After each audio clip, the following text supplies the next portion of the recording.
नमस्कार। पांच की पंचायत में आपका स्वागत है। मैं हूं प्रखर श्रीवास्तव। आज लोकसभा में स्पीकर ओम बिरला के खिलाफ लाए गए अविश्वास प्रस्ताव पर चर्चा हो रही है। इस प्रस्ताव पर 10 घंटे चर्चा चलेगी। बहस की शुरुआत कांग्रेस सांसद गौरव गोगोई ने की। उन्होंने कहा कि बजट सत्र के दौरान 20 बार 20 बार नेता प्रतिपक्ष राहुल गांधी को रोका टोका गया।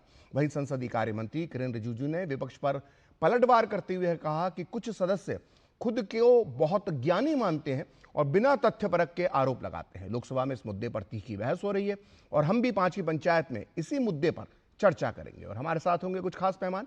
लेकिन पहले सुनते हैं किसने क्या कहा।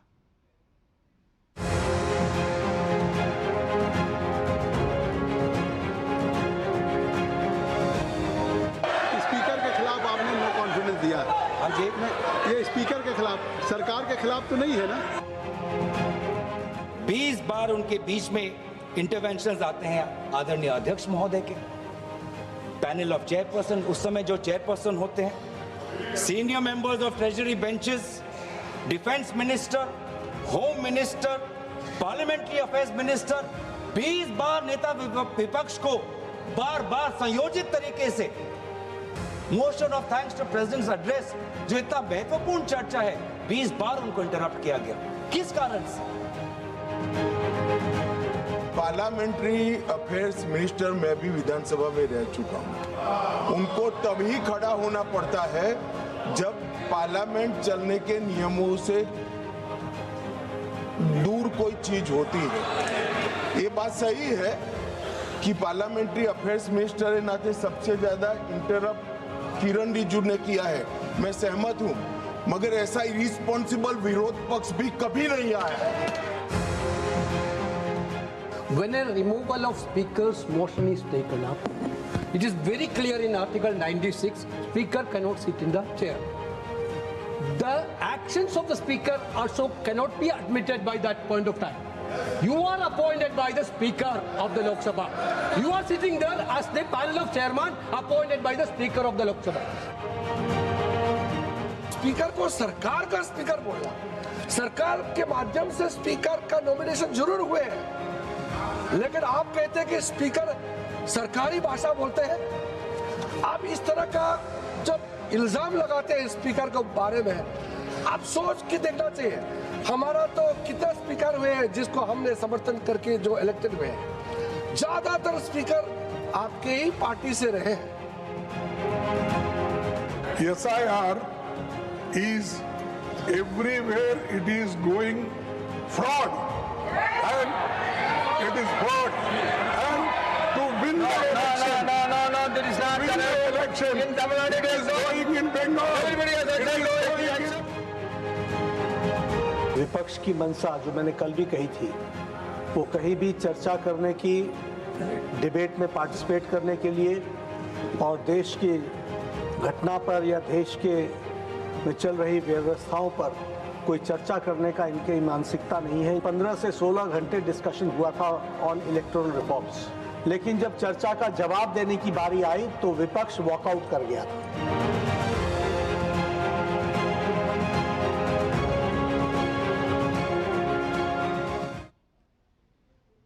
तो आइए चर्चा को आगे बढ़ाते हैं और हमारे साथ जुड़ चुके हैं इस विषय पर चर्चा करने के लिए तहसीन पूनावाला, जो राजनीतिक विश्लेषक हैं और कांग्रेस का पक्ष रखेंगे। इसके अलावा हमारे साथ मौजूद हैं जाने माने राजनीतिक विश्लेषक करण वर्मा। इसके अलावा थोड़ी देर में हमारे साथ जुड़ेंगे बीजेपी के प्रवक्ता गोपाल कृष्ण अग्रवाल। तो आप सभी का बहुत बहुत स्वागत है। तहसीन, शुरुआत में आपसे करना चाहूंगा कि आज जो गौरव गोगोई का हमने भाषण सुना, उसमें उन्होंने राहुल गांधी को टोकने का मुद्दा उठाया। उन्होंने बार बार कहा कि राहुल गांधी को 1-2 बार नहीं 20 बार टोका गया। वहीं बीजेपी का यह कहना था, जो संसदीय कार्य मंत्री थे, उनका यह कहना था कि लोकसभा में जो स्पीकर होता है उसके फैसले को सुप्रीम कोर्ट में भी चुनौती नहीं दी जा सकती है। यहां तक कि प्रधानमंत्री को भी अगर अपनी बात कहनी है तो उन्हें परमिशन लेनी होगी। लेकिन राहुल ने सदन में जब चर्चा चल रही थी तब उन्होंने कहा था कि मुझे बोलने के लिए किसी परमिशन की जरूरत नहीं है। तो इस तरह का जब एटीट्यूड रहेगा या नियमों का पालन नहीं होगा तो रोका टोकी तो होगी ही। प्रखर जी, अव्वल तो आपके साथ शो में शिरकत करने का मौका मिल रहा है, इसलिए मैं आपका शुक्रगुजार हूँ। 2 या 3 चीज में बिल्कुल इस चीज से इत्तेफाक करता हूँ जो गौरव गोगोई जी ने बोला और जो विपक्ष कहता है, और मैं ये मानता हूँ, मैं इसकी जिम्मेदारी लेता हूँ। ओम बिरला जी इस मुल्क के आजादी से लेकर आज तक सबसे बायस्ड स्पीकर है। बहुत लोग स्पीकर के कुर्सी पे, बहुत लोगों पे आरोप लगा, लेकिन उस कुर्सी का जिस तरह से उन्होंने उस कुर्सी पर बैठकर बीजेपी के प्रवक्ता होने का कार्य किया, मैं बड़ी जिम्मेदारी से कह रहा हूं, शब्द मेरे हैं, मुझे लगता है उनको रिफ्लेक्ट करना चाहिए। 150 के करीब एमएमपीस को बाहर निकालते आप बिल्स पास कर रहे हो। मैं ये नहीं कह रहा हूं दूसरे असेंबलीज में विपक्ष के लोगों को बाहर नहीं निकालते, बट बिल्स पास नहीं होते। और मैंने एक चीज नोटिस की प्रखर जी, जब भी विपक्ष के कोई भी बड़ी नेता, सिर्फ राहुल गांधी जी ने, अखिलेश यादव जी वगैरह जब भी बोलते, कोई ना कोई टिप्पणी आ जाती ओम बिरला जी की, बीच में आ जाती, स्टेटमेंट आ जाता। और आप मुझे एक उदाहरण दिखाना जब आदरणीय प्रधानमंत्री या गृह मंत्री बोलते और ओम बिरला जी बीच में बोले, कैमरा उन पर जाता है और फिर कहते हैं हमारे पास माइक ही नहीं है। अजब है। तो मुझे लगता है ओम बिरला जी को रिफ्लेक्ट करना चाहिए। ठीक है, लेकिन तहसीन, आप जब कह रहे हैं, आपने बहुत बड़ा स्टेटमेंट दिया, आपने कहा है कि भारत के इतिहास के अब तक के सबसे पूर्वाग्रह से ग्रसित यानी बायस, आपने उन पर ये आरोप लगाया और लोकसभा स्पीकर के लिए आपने बात कही है। हालांकि मैं आपकी बात का समर्थन नहीं करता हूं जी। कुछ डेटा मेरे पास है। डेटा ये है कि जो इस बार सप्लीमेंट्री क्वेश्चंस की जो बात आती है, जो सदन के अंदर पूछे जाते हैं, तो उसका एक डेटा है। उसके डेटा के मुताबिक जो 321 सवाल उन्होंने पूछने का मौका दिया है वो सत्ता पक्ष को दिया है, एनडीए को दिया है, और 362 सवाल उन्होंने विपक्ष के सांसदों को दिए। इसके अलावा जो 0 आवर के अंदर जो मुद्दे उठाने का जो मुद्दे उठाए जाते हैं, उसमें कुछ 1800 के आसपास मुद्दे उठाए गए उनके समय। मैं इस समय के 8वीं लोकसभा का डेटा दे रहा हूं। उसमें 56% जो मुद्दे उठाने का मौका उन्होंने दिया है वो उन्होंने विपक्ष की नेताओं को दिया है। आपने कहा बायस स्पीकर। मेरा सवाल आपसे फिर से ये है कि आप बायस स्पीकर जिसको कह रहे हैं, जिसके डेटा मैं आपको दिखा रहा हूं कि जो विपक्ष को मौका देता है, दिक्कत तहसीन कहीं ना कहीं इस बात की है कि विपक्ष मुद्दे उठाना या सरकार को घेरने के बजाय शोर शराबे में ज्यादा यकीन रखता है। बहुत कल का ही एग्जाम्पल देता हूं। एज ए जर्नलिस्ट मैं भी सुनना चाह रहा था कि देश के विदेश मंत्री जो हैं वो मिडिल ईस्ट की प्रॉब्लम पर क्या बोल रहे हैं, लेकिन इतना डिस्टर्बेंस था। आप उनके बयान को सुनने में क्या दिक्कत है? वो कोई ऐसा कोई पॉलिटिकल बयान तो था नहीं भाई, अंतर्राष्ट्रीय स्थिति पर बयान था, भारत की स्थिति क्या पोजीशन उस पर बयान था, क्या उसको सुना नहीं जा सकता? दिक्कत सवाल पूछने से प्रॉब्लम नहीं है, सवाल हंगामा मचाने से प्रॉब्लम है। तहसीन बिल्कुल सही आपने कहा, लेकिन मैं इसको दो भागों में, आपकी इजाजत से इसको मैं थोड़ा सा उसका उत्तर दूंगा। एक तो कल की बात कर लेते, फिर मैं लार्जर पिक्चर की बात करता हूँ। कल आदरणीय विपक्ष मंत्री स्टेटमेंट देना चाहते थे। स्टेटमेंट का क्या मतलब होता है? इतना बड़ा क्राइसिस है, आप डिस्कशन कीजिए। स्टेटमेंट का क्या मतलब होता है? मन की बात कर दीजिए, आप एक्सपोज पे, ट्विटर पे, इंस्टाग्राम पे लिख लीजिए। भाई पार्लियामेंट जो है मंदिर है लोकतंत्र का, जहां पे मेरा हक है सवाल पूछना।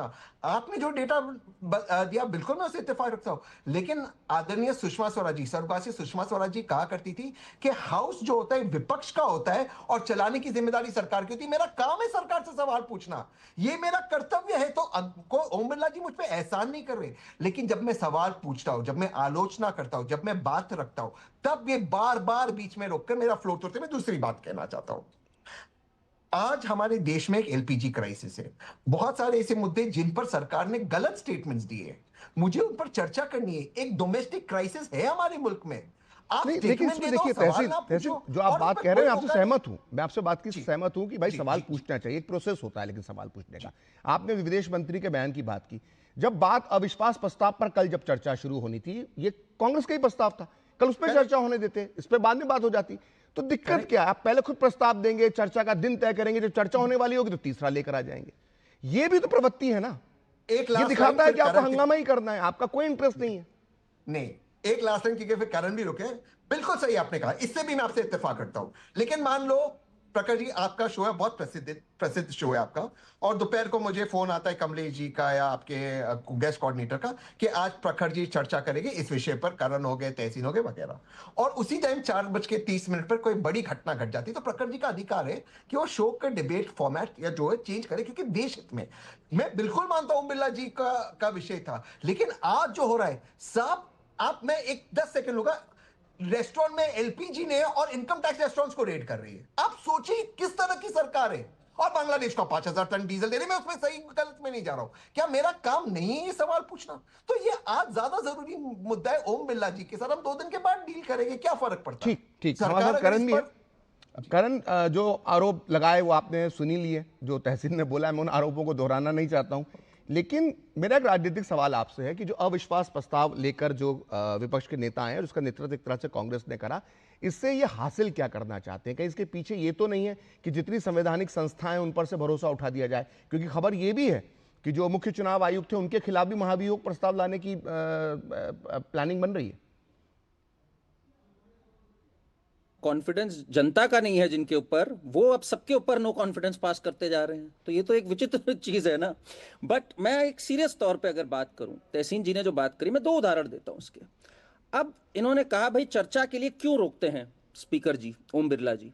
अब अगर आप एक अनपब्लिश्ड बुक पार्लियामेंट में तल पे कोट करना स्टार्ट कर दो, तो भाई हमारे पार्लियामेंट का रूल नंबर 349 है, rules of procedure and conduct of business in Lok Sabha का। अगर उसका हवाला दे के वो कह रहे हैं भाई ये परमिटेड नहीं है, आप कैसे कर सकते हो ये बात? उसके बाद अगर रूल नंबर 376 का हवाला देकर स्पीकर साहब ये कहते हैं कि आप पैम्फलेट और बैनर नहीं ला सकते, वो सब जो पैम्फलेट लेके आए थे, जो उचित समझो वो करो, आप पैम्फलेट और बैनर नहीं ला सकते हो। अगर आपने नियम कानून का नहीं पालन करना, बात बात पे चीजें फेंकना, बात बात पे हल्ला करना, धाराओं का उल्लंघन करना है, तो आप कैसे, किस तरह के विपक्ष हो आप? मैं तो साफ बात कह रहा हूं, तहसीन जी ने तो बड़े अच्छे सवाल आज उठाए, मैं तो खुद चाहता हूं इन सब चीजों पर चर्चा हो, पर आप एक दायरे में रह के रूल्स रेगुलेशंस के तभी तो चर्चा कर सकते हो। किस तरह का विपक्ष है आज जो हमें इस चर्चा से महरूम रख रहा है? भाई मैं तो साफ कहूंगा, मैं खुद चाहता था ये चर्चा हो, प्रखर जी जैसे आपने बात कही, पर ये नियम ही का नहीं पालन कर पाते, क्योंकि इनकी मंशा चर्चा है ही नहीं। आपने जो बात कही, इनकी मंशा है एक अविश्वास दिखाना। कभी पेगासस को बना लेते हैं इशू, ये कभी हिंडनबर्ग को बना लेंगे जब अलग अलग चीजों पे चर्चा होनी होगी। अच्छा, तो खास इनकी बात ये मंशा है ही कि जिस दिन पार्लियामेंट शुरू होने वाली होती है उसके एक दिन पहले ये खबरें आती है, हर बार की बात है ये। तो इनकी मंशा नजर आ रही है, जनता को दिख रही है ये बात। ये आज तहसीन जी को सवाल पूछना चाहिए कि भाई ये विपक्ष कैसी हो गई है आज कि आसान से सवाल कानून और नियमों के दायरे में रह के पूछ ही नहीं पाती है। ये एक तरह से विपक्ष पे कमेंट्री है। मैं तो तहसीन जी से पूछूंगा, क्या आप आज के विपक्ष से खुश हैं, हाँ या ना, जो सवाल ही नहीं उठा पाती?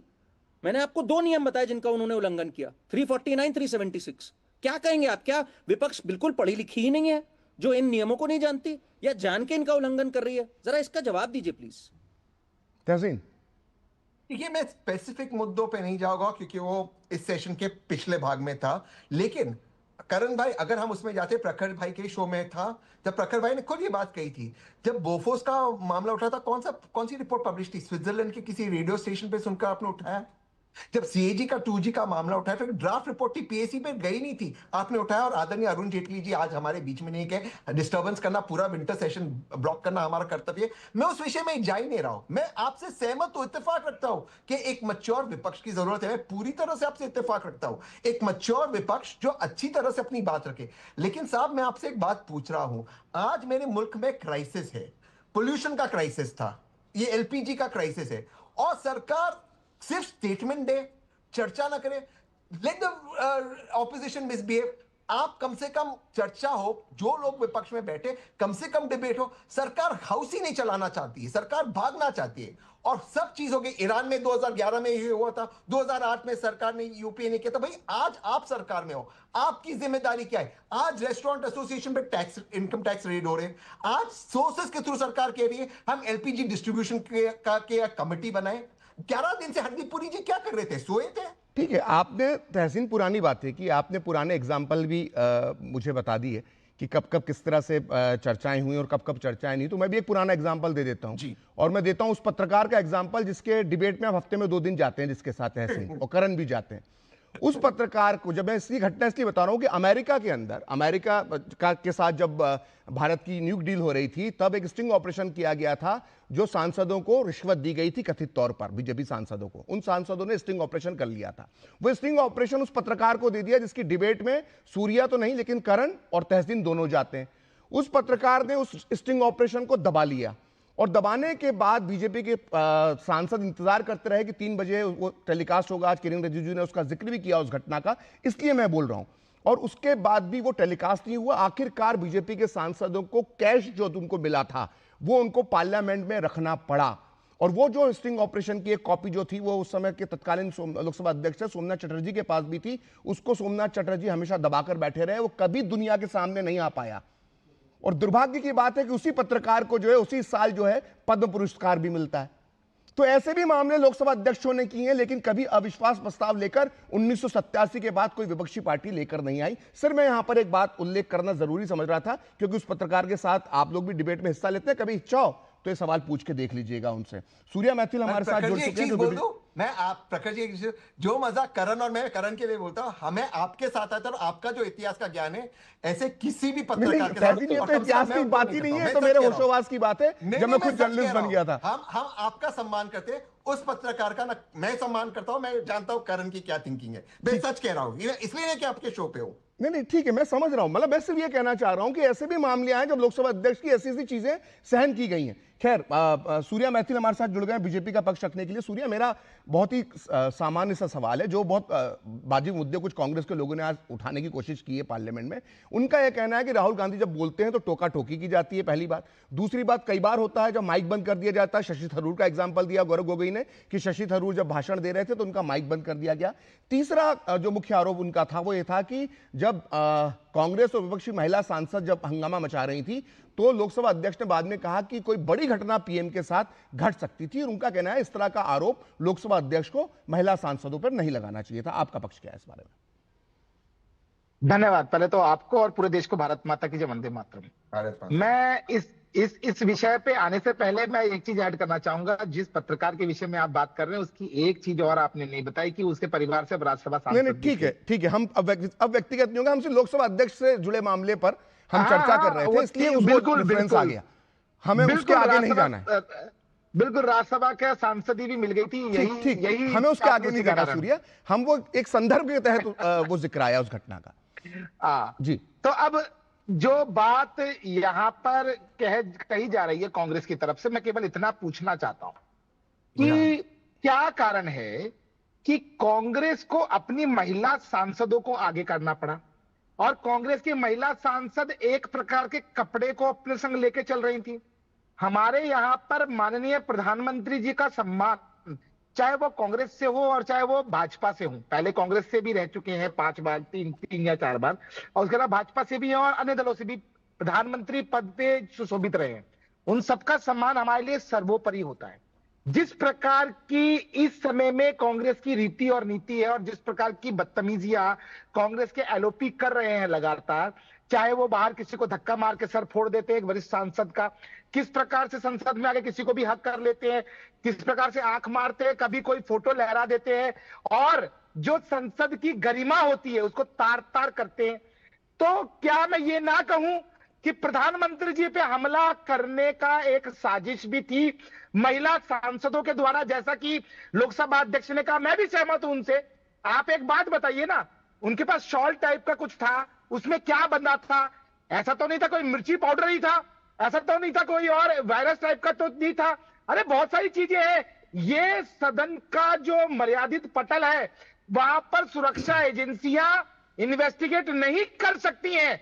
इस चीज का ही लाभ कांग्रेस के सांसदों ने उठाया, और एलओपी भी जो झूठी किताब दिखा रहे थे, जो पब्लिश्ड नहीं हुई, जो अनवेरिफाइड ऑब्जेक्ट है, उसको संसद के पटल पे रखकर संसद की गरिमा को तार तार कर रहे। इस प्रकार के कृत्य करेंगे और फिर कहेंगे चर्चा नहीं हो रही। मैं आपसे पूछता हूं प्रखर जी, पिछली बार सत्र में अंत में क्या हुआ था? लोकसभा अध्यक्ष के खिलाफ, चेयर के खिलाफ अविश्वास प्रस्ताव लाया गया।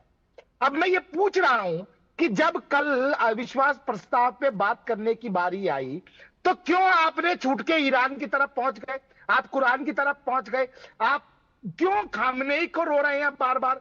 अरे भैया, जिस चेयर के प्रति आपने अविश्वास जताया, अब आप मुझे ये बताइए क्या ये परंपरा है कि जिस चेयर के खिलाफ अविश्वास आपने परंपरा की बात की, आपने परंपरा की बात की, परंपरा का क्या इतिहास रहा है और भारत की संसदीय परंपरा में किस तरह के और भी मौके आए हैं, इस पर भी हम आगे चर्चा करेंगे। लेकिन चर्चा हम जब करेंगे तो ब्रेक के बाद करेंगे, क्योंकि पहले हमें लेना होगा एक छोटा सा ब्रेक।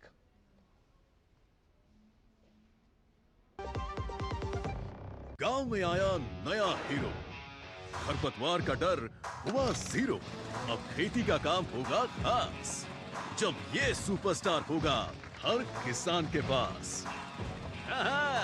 गांव का superstar steel MH210 power weeder, steel उपकरण लाए परिवर्तन। LIC युवा प्रोफेशनल्स के लिए लाए हैं नव जीवन श्री। करें नियमित प्रीमियम का भुगतान, जीवन बीमा का आनंद लें, प्राप्त करें प्रीमियम के प्रतिशत पर गारंटीकृत एडिशंस, अपने वित्तीय लक्ष्यों के अनुरूप मैच्योरिटी पर गारंटीकृत धनराशि पाएं। मौजूदा पॉलिसी धारकों के लिए आकर्षक अतिरिक्त लाभ आज ही खरीदें। तो ब्रेक के बाद एक बार फिर 5 की पंचायत में आपका स्वागत है और मैं इस चर्चा को आगे बढ़ाऊंगा। तो सवाल मेरा फिर तहसीन से है। तहसीन, आज जब हम देख रहे हैं तो संसदीय परंपराओं की बात सूर्या मैथिल ने करी।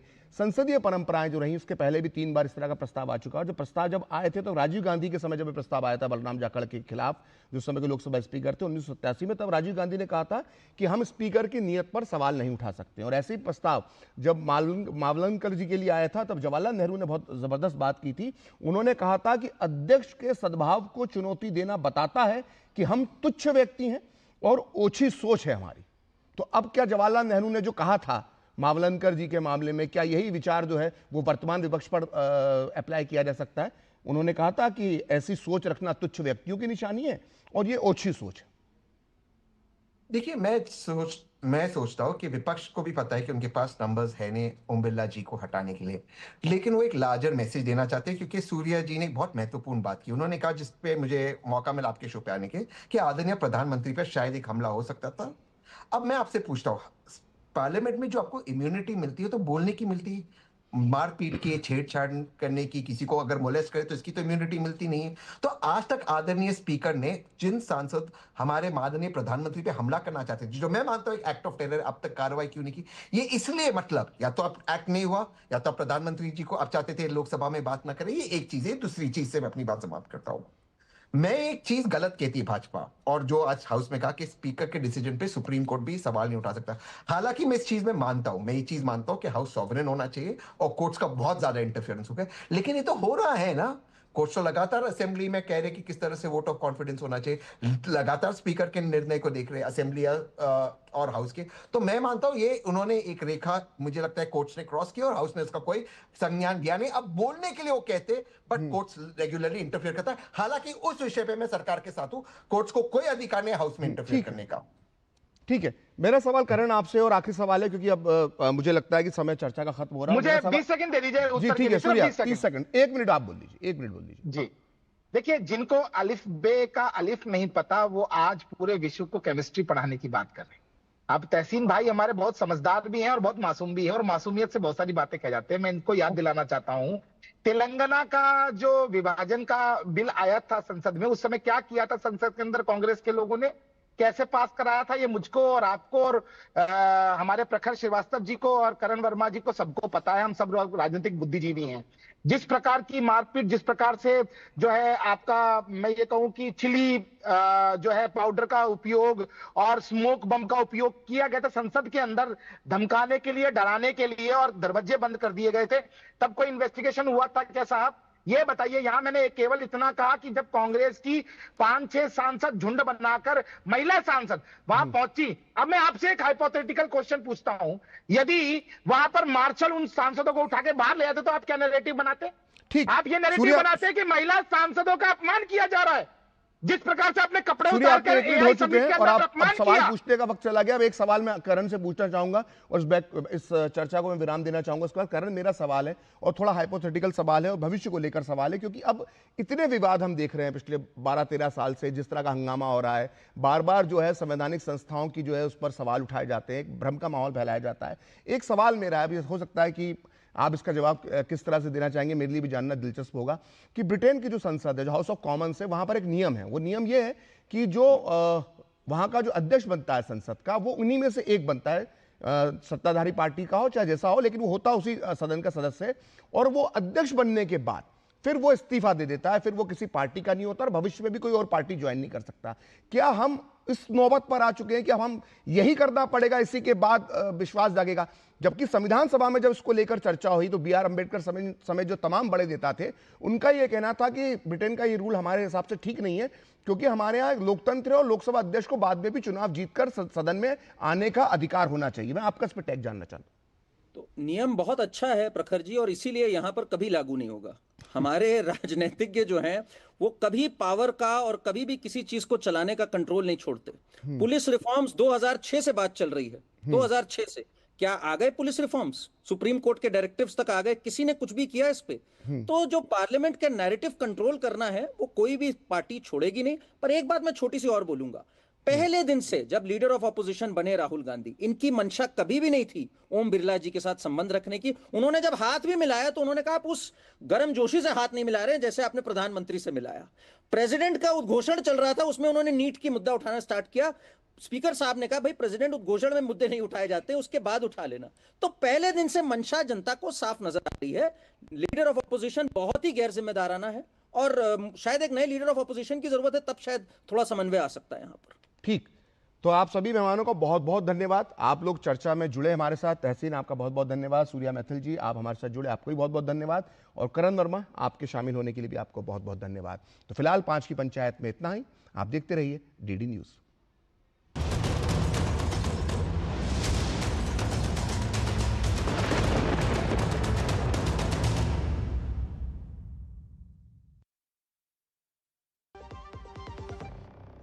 पढ़ता है, खेलता है, झूलता उछल